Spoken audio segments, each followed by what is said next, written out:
America's pledged at least $175 billion to Ukraine since Russia invaded. That's more than the cost of the first 4 years of keeping American troops in Afghanistan.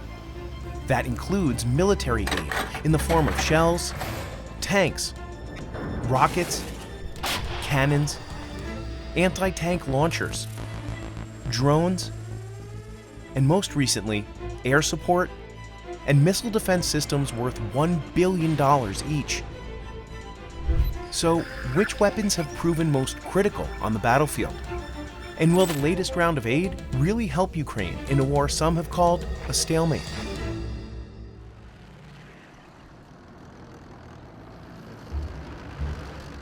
Early in the war, infantry arms were easy to ship in anticipation of widespread urban warfare. The shoulder-mounted Javelin uses automated guidance to shatter tank armor with a top-down impact. Since the war started, the US has sent at least 10,000 of them to Ukraine. Just one Javelin system can cost over $200,000. I'm Sam Feldman. I'm a defense editor with Business Insider, and I'm a U.S. Navy veteran. An anti-tank guided missile is designed to penetrate tank armor. A soldier who is trained on one doesn't take a lot of training to fire one of these. The soldier who's carrying one has to leave cover for, maybe 2 or 3 seconds for the missile to acquire a enemy armor, and then can fire it and can go back to hiding. And the missile's guidance system will take care of the rest. Tady máme protitankovou výzbroj Javelin z Británie jako výpomoc. The NLAW became another popular option at $40,000 each, but it can only be used once. In addition to infantry arms, the US has sent at least 100,000 sets of body armor and helmets. Combat gear like this runs for about $1,000 on the open market. The US has also sent more serious chemical, biological, and nuclear protective gear, along with bomb disposal equipment. During the first months of the conflict, manufacturers around the world struggled to keep up with Ukrainian demand. Ukrainian soldiers also received night vision devices, thermal imagery systems, and rangefinders.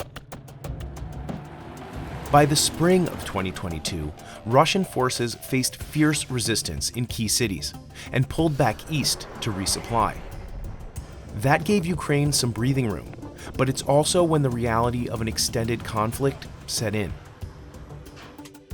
Both armies turned to longer-range weapons that have remained in heavy use today: artillery. Before the war, most Ukrainian artillery guns were Soviet-made.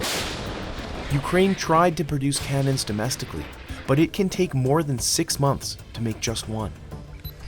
So American factories stepped in. This facility in Watervliet, New York, is one of the only places in the US capable of making large-caliber cannons like the M777. It's supplied the military since the War of 1812. Every barrel starts as a preformed hollow cylinder of steel. The gas-powered induction furnace heats these preforms to 2,000 degrees.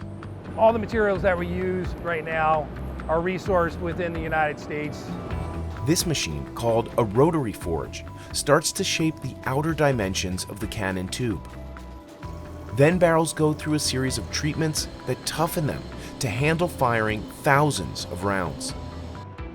A compressor applies thousands of pounds of pressure, bending barrels like pool noodles to remove any imperfections. We have one of our skilled machinists going through and pressing that tube back into shape.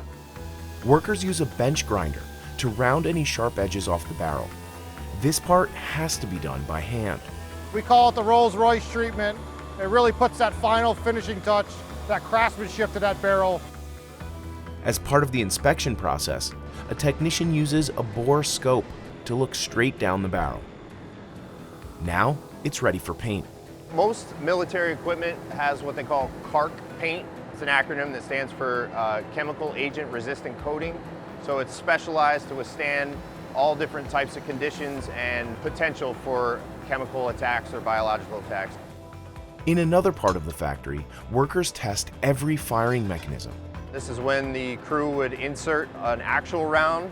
This is a simulated round, obviously. Seat it into the bore and then close the block, which would be ready for firing at this point.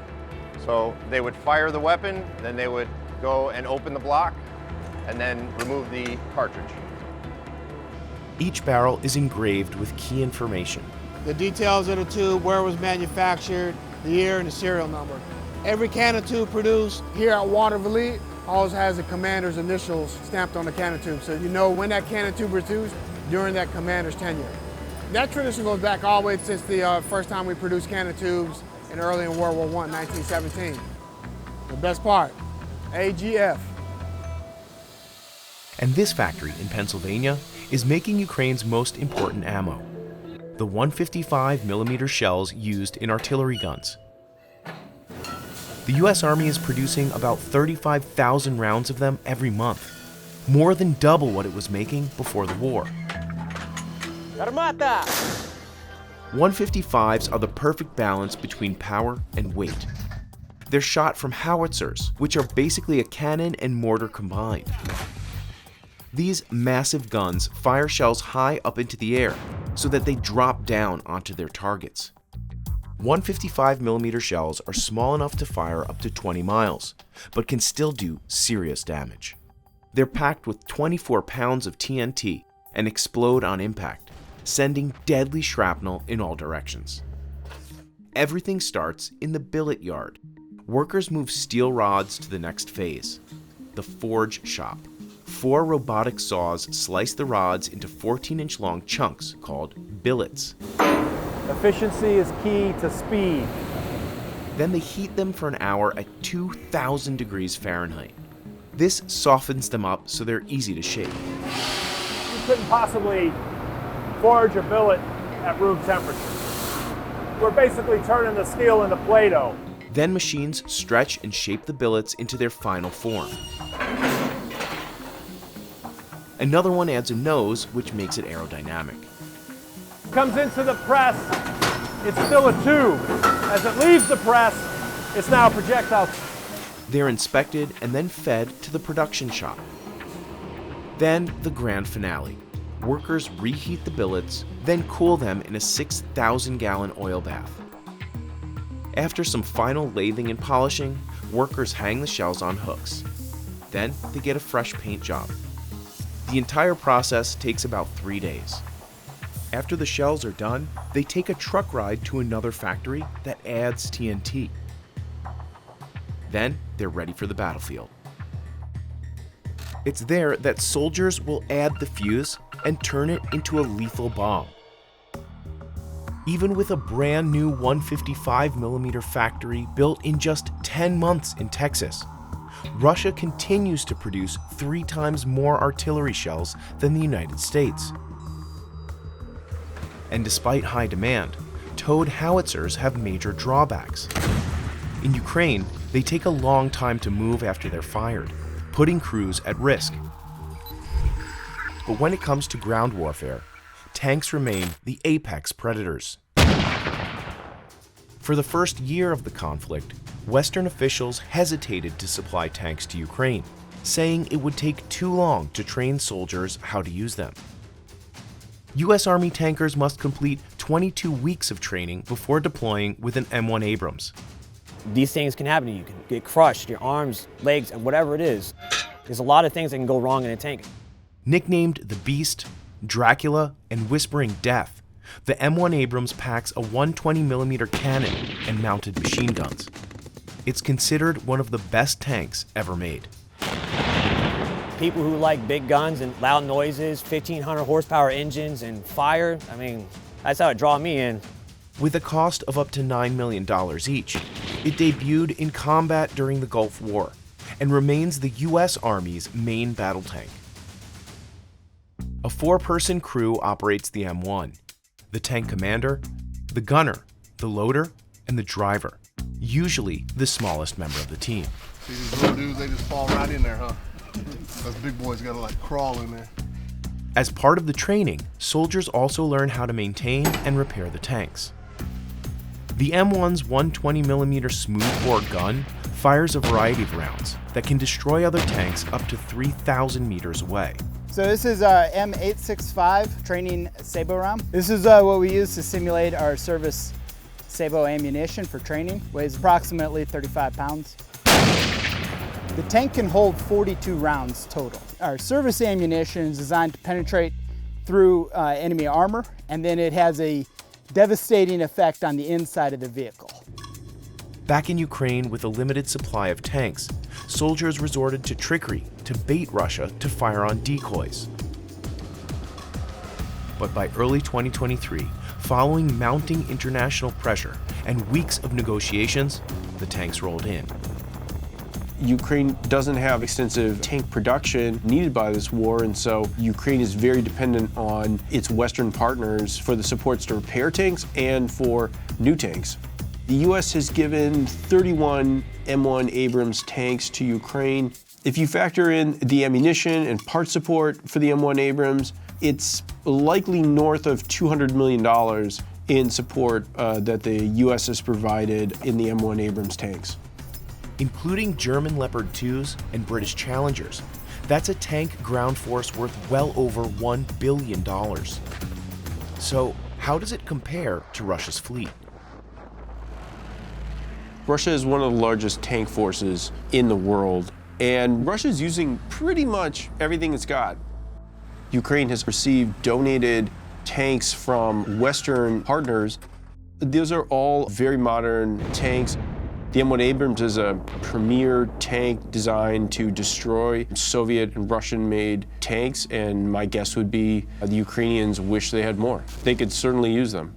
It has computerized fire control software. It has depleted uranium rounds that are designed to shatter enemy armor, and it was built specifically for tank-on-tank battles. The M1 Abrams has a high top speed. It has a gas turbine engine that creates a lot of power. It is a top tank, and yet it is also facing the same threats that have bogged down Russian and other Western-made tanks. The challenges with the M1 Abrams is that it requires a lot of maintenance. Russian tanks are less survivable than Western-made tanks. Western-made tanks are better designed to protect the crew, and when they sustain a direct hit, it's more frequent that a Western tank will be able to be towed and then repaired. You would not find me in any Russian tank. The risks of all Soviet-designed vehicles to the crew are really high. The Soviet-made tanks often become total losses and crew killers when they're hit. A good example that's indicative of this is the jack-in-the-box effect. The T-72 has a design flaw where the crew essentially sits on top of ammunition storage for the tank's shells. And that means that a blast into this space is going to potentially cook off the stored ammunition inside the tank. The top turret will basically blow off from this massive explosion of all the tank's ammunition. That'll make the tank a total loss. Both sides are adapting their armored vehicles for the pretty pervasive threat of drones.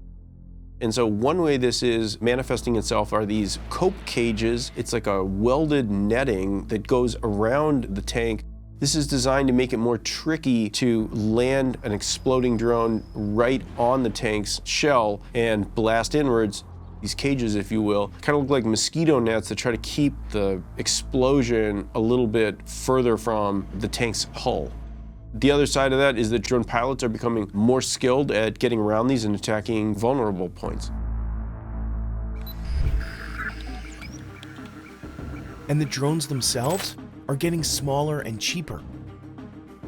But they're actually more dangerous than ever. In March 2024, the US Army asked for an additional $500 million for counter-drone technology.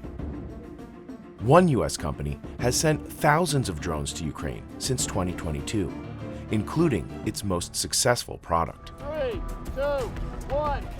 These are what's known as loitering munitions. They can fly around waiting for a target to be identified before crashing to the ground to destroy it. So it's really a combination of an artillery and a drone that has got the capabilities of both. John Aldana manages the loitering munitions program at AeroVironment on the west coast of the United States. The company has been producing missiles like this, the Switchblade 300 and the larger 600, for over 2 decades. They actually fold up like so and are inside a launch tube that's just a little bit larger than this. It launches the Switchblade out. The wings open up like that, which is why we call it a Switchblade. The propellers here, because of the air, will start to spin, and the battery, which is inside, kicks in, and it's off. The 300 can loiter for about 15 minutes and is designed to take out small targets, like enemy soldiers and trucks, while the larger 600 can wait around for up to 40 minutes and attack armored vehicles. Operators can control the Switchblades from as far as 40 kilometers away. You have the ability to wave off, so you can cancel the mission all the way to the very end, go back to loitering, find another target of interest, and engage a different target of interest that you may not have even known about. The United States sent 700 of these to Ukraine in early 2022. Videos shared by Ukrainian forces claimed to be Switchblade attacks on the ground. Each Switchblade 300 is reported to cost around $6,000. That's more than an off-the-shelf drone rigged to carry a grenade, but far less than the cost of an unmanned aircraft, like the MQ-9 Reaper, that can fly back to base once it's fired on a target. And the Switchblades are being designed to think more and more for themselves. Autonomous or semi-autonomous drones are going to be used to conduct these kinds of conflicts. That means tracking and recognizing a target, even one that's on the move. When Russia invaded Ukraine, many experts predicted an easy victory for Putin's forces. But Russia miscalculated the level of Ukrainian resistance. Drones have given Ukrainian forces the ability to field cheap and persistent air power that brings pretty significant threats to Russian ground forces. And for a while, its ill-prepared troops were caught in a 40-mile-long convoy to the north of Kiev. They were sitting ducks for Ukrainian guns and drones. The Ukrainian government launched an appeal to fund an army of drones.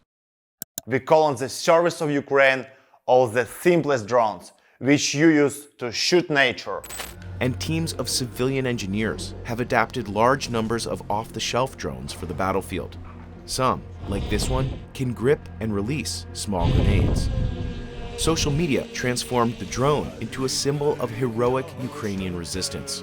Aerial footage of strikes on Russian targets are often accompanied by rock music. The impression is of a nimble David slaying the Russian Goliath. But the reality is more nuanced. Unmanned aircraft, drones, and loitering munitions certainly helped. But Russia quickly stepped up its defenses and used drones of its own. They weren't ready for it, but they are now. The Russians, I think, have really compensated and now developed their air defenses, shot down these TB2s, and really kind of rendered and almost neutralized that technology. Soldiers on the front lines are trying to cope with that new balance of power. They have the same drones, we have the same drones. Like now, even going in a recon mission or as a sniper group, you always have to keep in mind that someone sees you. At the daytime, the daily drones. At nighttime, there are drones with thermovision. According to military experts, neither Ukraine nor Russia has yet achieved air superiority. Since 2022, Ukraine has used 20 donated Mi-17 helicopters for troop transport and armed air support. Each one is worth about $18 million. The US originally purchased these for Afghanistan, but once the country fell to the Taliban, the choppers were redirected to Ukraine. And these birds have a secret. They were manufactured by Kazan, a Russian company. Until recently, NATO hesitated to supply F-16 jets to Ukraine, fearing Russian escalation. That changed after the Defense Alliance's summit in July 2024. Now, Ukraine is set to receive 85 F-16s from multiple countries. Made by Lockheed Martin, F-16s cost between $14 and $18 million each. They've proven their worth over decades of combat and will be a big upgrade from Ukraine's mainly Soviet-era planes. At least one Ukrainian pilot compared flying an F-16 to upgrading from a Nokia to an iPhone. But there are problems. Ukraine's Air Force has only 20 pilots trained to fly an F-16. And according to experts, the planes require a lot of maintenance. Back on the ground, several manned vehicles are going toe-to-toe with Russian forces. The Bradley infantry fighting vehicle is quick, highly maneuverable, and can carry up to a half a dozen fully equipped soldiers. Ukrainians highly rate the estimated 300 of them they've received so far. In this video, released by Ukraine, a US-supplied M2 Bradley clashes head-on with a Russian armored personnel carrier. Ukrainian troops have reported that Russian soldiers are afraid of facing US-supplied Bradleys. As of spring 2024, for the first time, the US is supplying Ukraine with ATACMS, long-range missile systems that could be used to strike inside Russia's borders. That went right to the president, and as you've heard, he's approved the use of our weapons for that purpose. The exact number of ATACMS remains unknown, but the missiles cost about $1.4 million each. So how could these change the war? And how have they been performing so far? HIMARS is a very specific and advanced multiple launcher rocket system. It is a MLRS that adds precision capability. So SMERSH is one of the top MLRS systems that Russia has developed. It is sort of the closest comparable to HIMARS. They're basically both truck-mounted rocket launchers. There's important differences in the way that they're used, and there's important differences in their capabilities. HIMARS generally fires three kinds of rockets: unitary warhead and area effects warhead.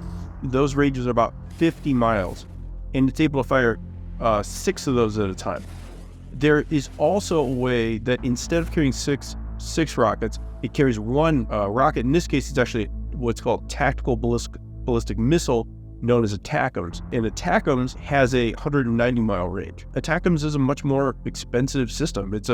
It's roughly $1.4 million per ATACMS, or the unitary warhead are just much cheaper. They're about $100,000 for each rocket. The BM-30 SMERSH, with its unguided rockets, has a very similar range of about 43 miles.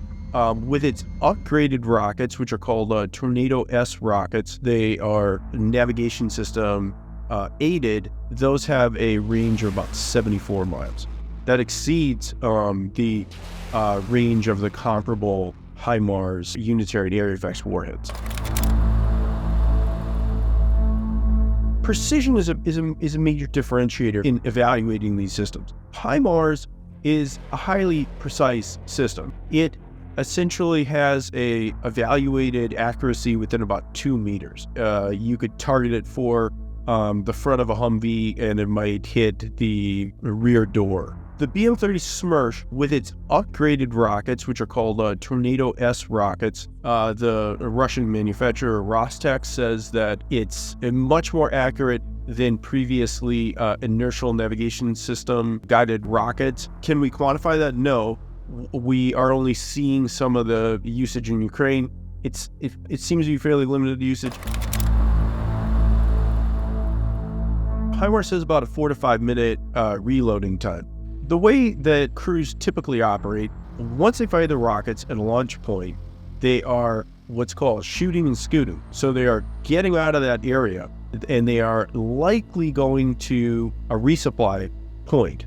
In the case of HIMARS, it can either carry one ATACMS or it can carry one pod of 6 other rockets with shorter ranges. Those pods are basically moved all together in one piece. It's like moving like a pallet. That's done within about 4 to 5 minutes. The BM-30 SMERSH relies on a servicing vehicle. That tends to take somewhere between 20 and 38 minutes to reload this. Part of the reason is that the servicing vehicle is loading in rockets one by one via a crane.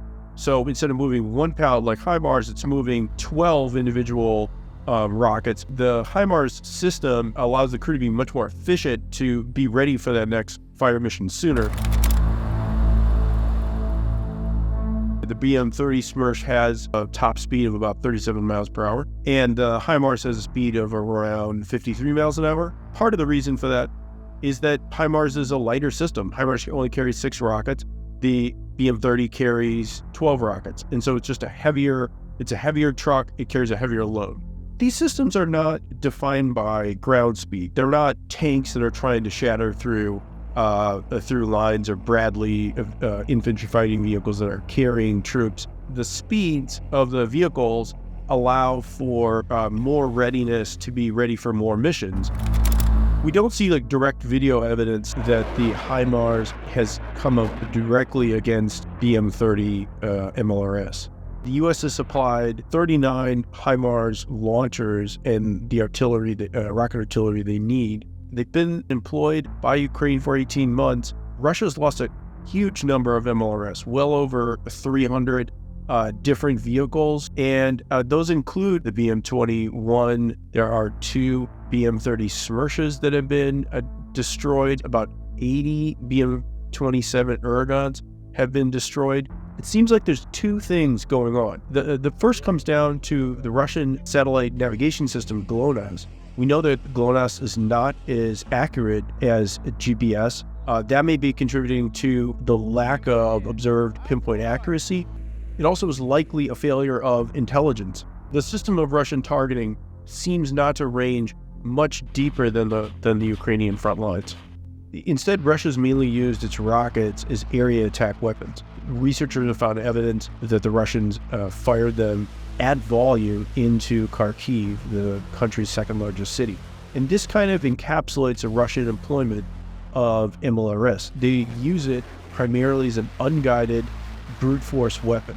The Ukrainians are getting targets for HIMARS, sending it on fire missions that with the range, HIMARS can fire from a safe distance behind the front lines, and then it relocates. And the Russians haven't figured out an effective way to deal with that yet. And so essentially it's been operating with impunity. Don't expect HIMARS to be a wonder weapon any longer. There's growing signs that the Russians are jamming the GPS signals upon which HIMARS rounds depend for their pinpoint accuracy.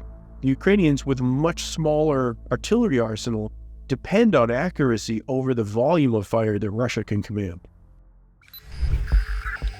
The single most expensive weapon on this list is the MIM-104 Patriot air defense system.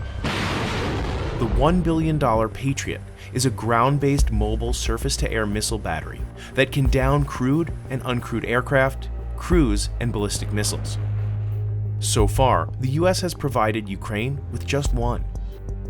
But during its July 2024 summit, NATO announced it would be providing 4 more Patriot systems to Ukraine. Earlier in the year, President Volodymyr Zelensky said Ukraine needs at least 7 of them.